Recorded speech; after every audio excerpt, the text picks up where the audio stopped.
Galing ako ng barangay Bahay Turo. Kinukuha ko ang aking original ID to surrender na hindi ko natatanggapin yung ayuda kasi nga mali nga ang ginawa nilang printed sa ID ko.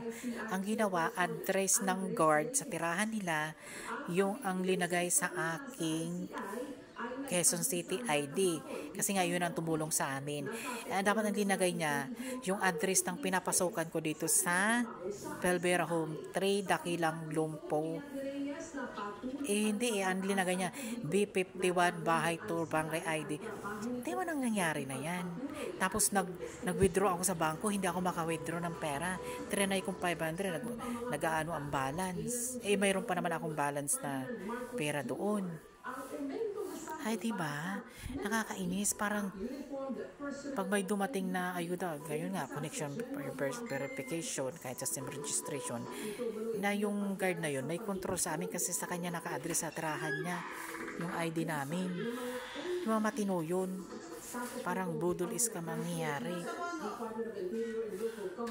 Kasi yung kasama ko dito siya sa bahay, ang ginamit niya. Ate, ano bang ginamit mong ID? Yung nakakuha ka ng Quezon City? Voters ID. Ako mayroon na akong Quezon City ID.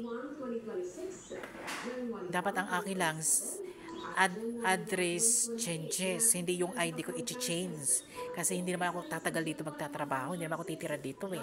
Doon ako sa kabila naka-address talaga. Dahil sa ayuda na yan, patrag yung ayuda na yan, 500, na-destroy ang aking personal access.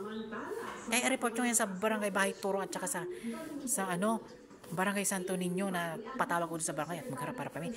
Hindi ako nila kinakausap na maayos. Dami na pagpapanggap. Diba? Papitpul-pitpul sila sa personal pero pag dami tayong problema. Kaya pag ako nawala ng pera dyan sa bangko na yan, ipon ko na yan, humanda talaga ikaw Philippines government talaga. Tutuos tayo. Sabi ko sa inyo mga Pilipino kayo.